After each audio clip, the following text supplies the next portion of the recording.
so that someone can come and sit next to you. And if it's in the middle of the road, you might want to consider shuffling up so it's a bit easier to access, if that's okay. So if you've got your hand up, make way for a new friend. Lovely, lovely. Oh, look, you can arrange lunchhouse. Oh, look at that. Look at that. Good skills, yeah. Feng Shui. I think it's Feng Shui. Feng Shui. So, you've got, I don't know, what, like a minute? Any more hands up? Any more activities? Yeah, there was a whole bench over there. I was like, why is no one sitting not on the bench? We're very polite people. Yeah, why not? Have a look at the aisles. You can come and sit on the floor if that's your bag. We don't mind. Obviously, if the fire alarm goes off, we'll expect you to stand up. But, you know, that's okay. Until the fire marshal tells me it's not okay, then let's not yeah. You can all sit cross-legged at front like a primary school assembly. That would be quite fun. Ben won't mind. arákùnrin tó máa sọ̀rọ̀ yóò jẹ́ àwọn tí wọ́n yàn pọ̀ àwa náà àsìkò tó káwa gan ká gbé àwọn ìgbésẹ̀ lẹ́yìn rẹ̀ kalẹ̀ ní àwọn èèyàn tí wọ́n bá wa sọ̀rọ̀ báyìí wọ́n ṣe ìwé tó yẹ ẹ bá wo gbogbo yẹn. Snuggle in.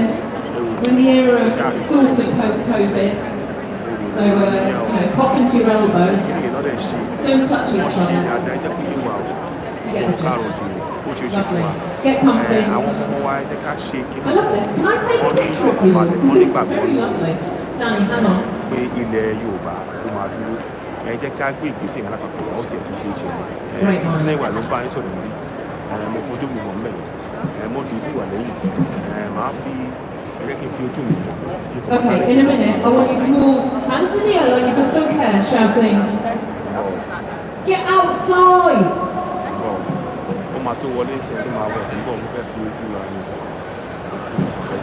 Practice.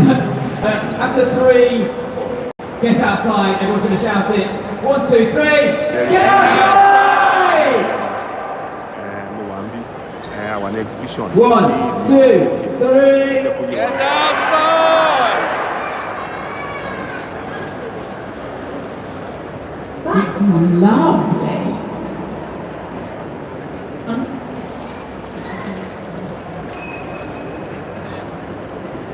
30 seconds.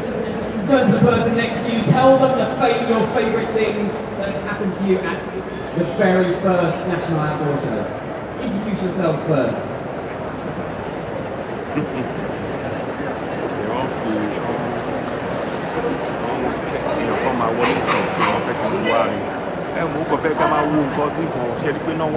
Ṣèrí pé kò iná wà ṣèrí pé àwọn èèyàn dùn ṣèrí pé èrò pọ̀ ṣé ẹrú nìkan báyìí lọ́dọ̀ yìí fún ara ta fẹ́ kí a máa nílẹ̀ wà rí o ṣèrí ẹrù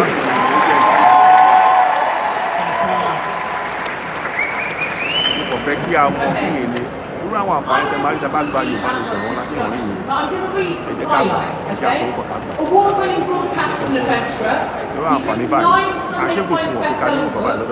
He's the United Nations patron of the wilderness. He's climbed Mount Everest, rowed across the Atlantic, raced across Antarctica, crossed the deserts of the empty quarter, completed the Marathon des Sables, and he's toured around the world to more than 200 places. Also, his favourite colour is green, and his favourite chocolate bar is the Yorkie. It's so interesting watching your face, reading out all those and your face only smiled when she talks about the Yorkie. We love chocolate. It's funny, I can stand up just so I can make sure I see out to everyone here. It's funny when you go through that list, because in some ways it feels like someone else's list. I should probably just be clear that I don't have a bucket list of things that I've just kind of gone through life ticking as I've gone. A lot of it has happened by luck, by chance, by serendipity. And I suppose you do make your own luck sometimes, and I've been given some incredible opportunities.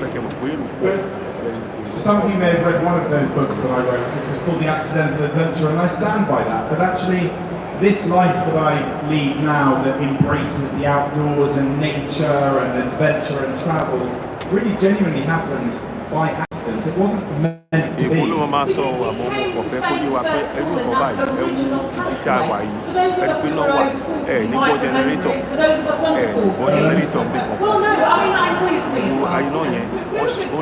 It was actually, but what a lot of people probably don't realise is there was quite a rich scene of travel and adventure before Castaway as well. So my father is Canadian, and it meant that I spent all of my summers out in Canada, in Ontario, on the lakes, building rafts, building dens, messing around with bears.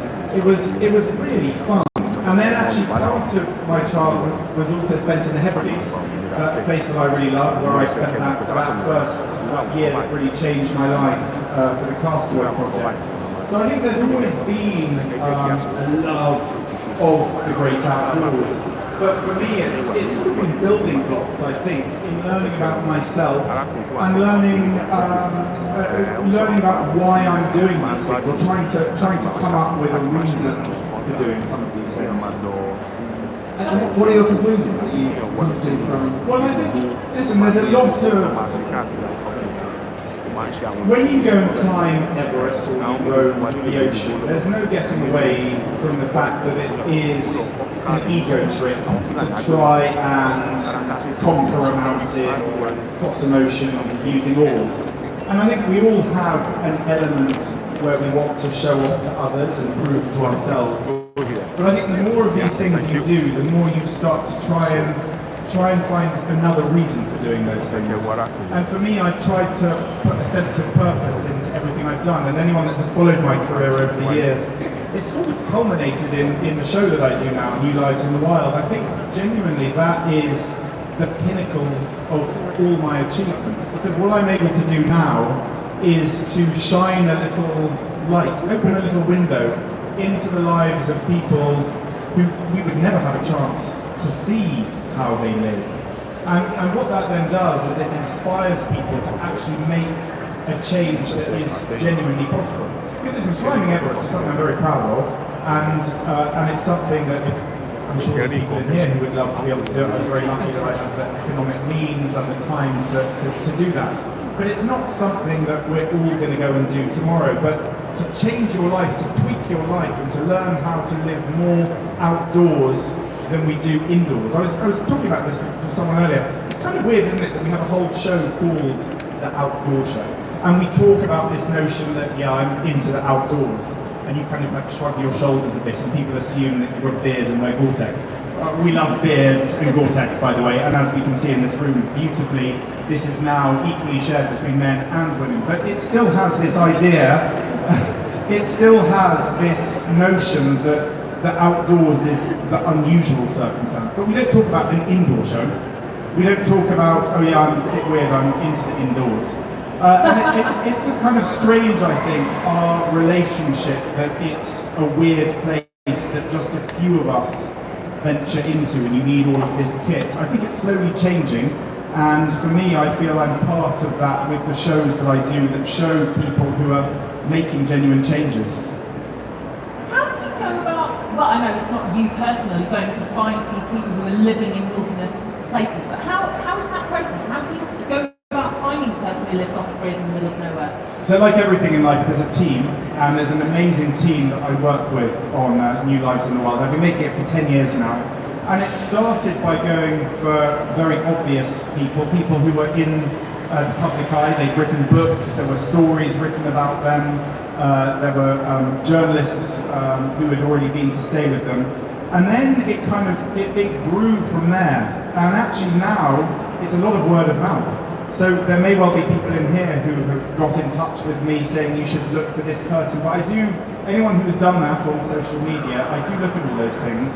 And what really excites me is that in the series we're filming now, probably half of them have all come through members of the public, people, viewers who've watched, who have given us a little heads up of someone who's living, or a family or a couple who are living an extraordinary life somewhere unusual in the world. That's very cool. So there's a series on TV at the moment on Channel 5? Yeah, so I think this series has been going for about 8 weeks, and Last week's was a revisit to Lynx, one of the most amazing women that I've met, one of the most amazing wild folk that I've met during the series. Lynx lives in the Stone Age.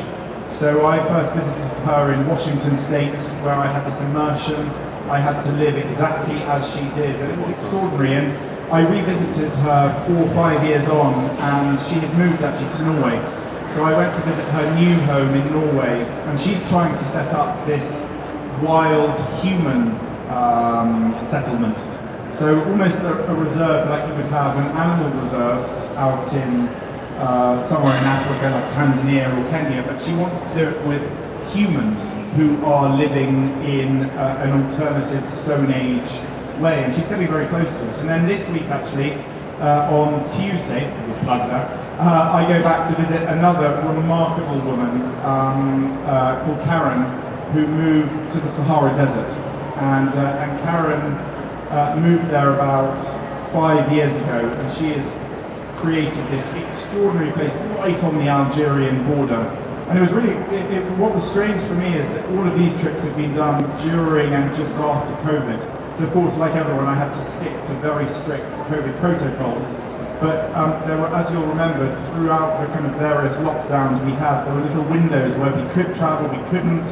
And I found it very strange going to places like Morocco when they were still in quite a strict lockdown. Like I say, we were always very respectful and stuck to all the rules and regulations, and only went where the law allowed us to do.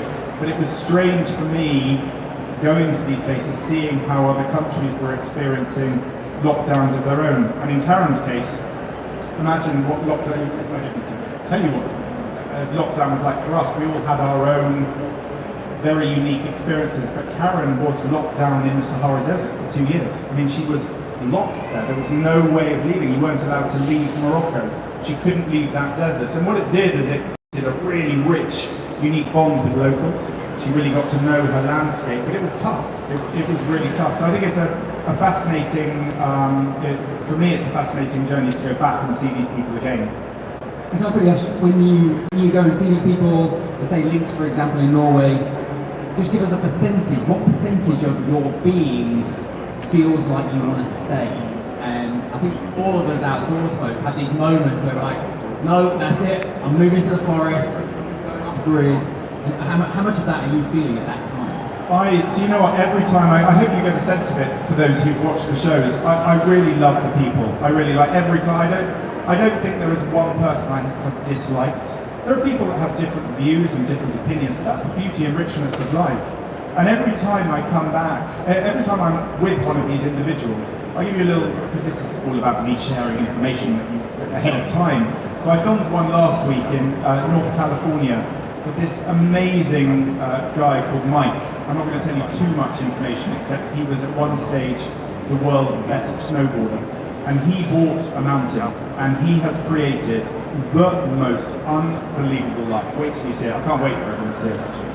And for me, I went there and I saw this amazing cabin that he had built where he lives with his family, completely off-grid. And I just wanted to stay. I wanted to bring my own family there because that is what I've always wanted for my own life. But do you know what? Life goes in strange twists and turns. I think when I lived on that island for a year, I was convinced when I became a father, we would be living on an island, and that would be the lifestyle my children and my immediate family would have. But life doesn't always go the way you want it to. And both my wife and I have lots of extended family. We're all very, very close, and sometimes you have to decide what are you going to sacrifice. And we, as a family, decided that we wouldn't sacrifice family for lifestyle, but we would somehow try to straddle that. And isn't that the key to life? How can you have a bit of the outdoors? How can you have a little bit of off-grid? How can you still remain social? Because sociability, let's not forget that. Look at us all in here today. We mustn't forget that we are very social beings. It's why as soon as lockdown stopped, we couldn't wait to be together again, to celebrate humanity. That's what I love about life.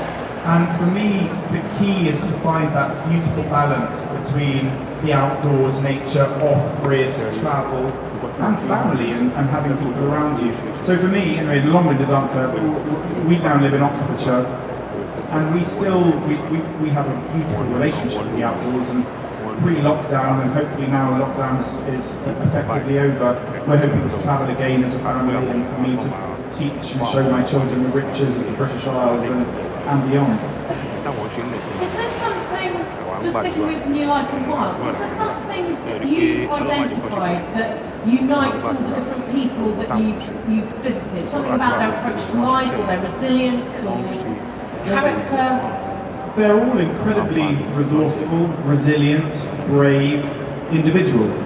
Because I'd hazard a guess that if I asked in this room how many people would love to start a new life in the wild, how many people would love to go and live in a forest or a woods, I think quite a lot of us would put our hands up, but would we really do it? Because there's so many reasons why you can't.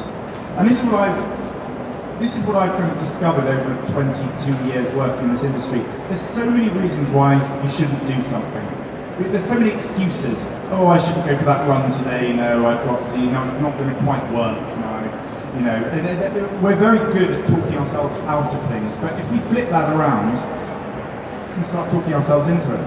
And every single one of these people have been brave enough to make that decision. Now, often there has been a profound circumstance that's happened in their life. It might be illness, a bereavement, a pandemic. I mean, I'm now visiting people who the pandemic, they lost their jobs, they lost their houses, whatever, and something forced them, whether it was economic, whether it was social, forced them to